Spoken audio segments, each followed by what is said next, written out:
Hello, good morning friends. Today we are going to discuss certain topics in solar and wind energy system. So first we will be seeing this section we are going to see two storage devices. One is a pumped storage power plant and another one will be a flywheel.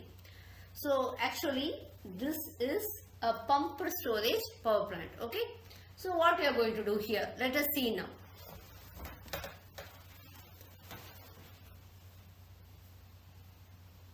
The pumped storage power plant will be it is actually a special type of power plant which will be working as a conventional hydropower stations for part of the time. Okay.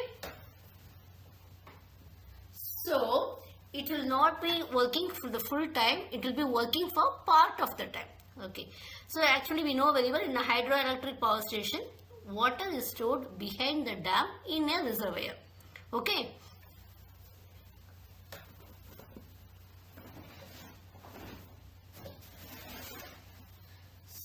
So, this water will have gravitational potential energy. So, the water will be running through the pipes to turn the turbine. So, the turbine is connected to the generator and which will be producing electricity. So, this is mainly used to meet the peak demand. So, the water will be having some gravitational potential energy. Okay. So, now what is pumped storage plant? So, first one is pumping phase, another one is generating phase. When the pump and motors are in operation, we call it as pumping phase. When the turbines are, this is the first phase, isn't it?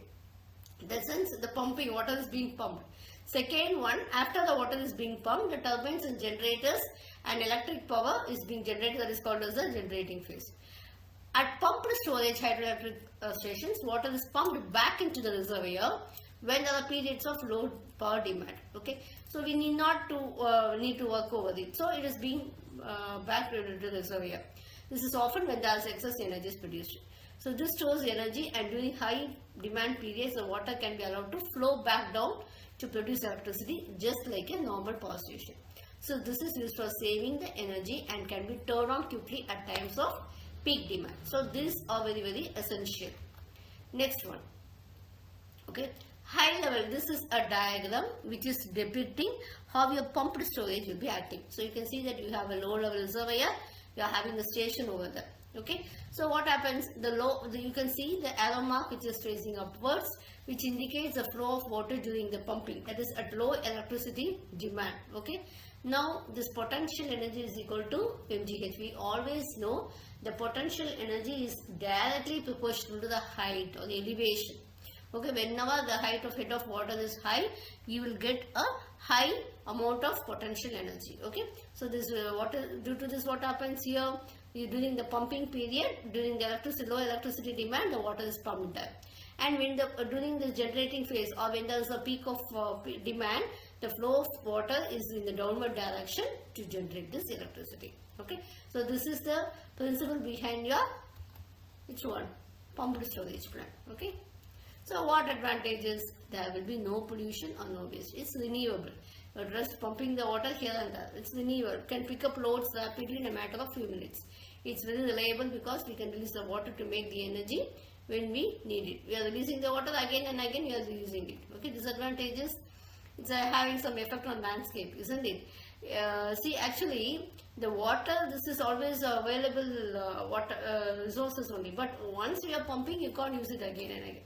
So the main disadvantage is we need a special type of site for this. Okay, geological height, water, everything very expensive, right? So you have to find a site which is very much suitable for this, and this will be very difficult to find like this way. Okay, so that is one of the main disadvantage.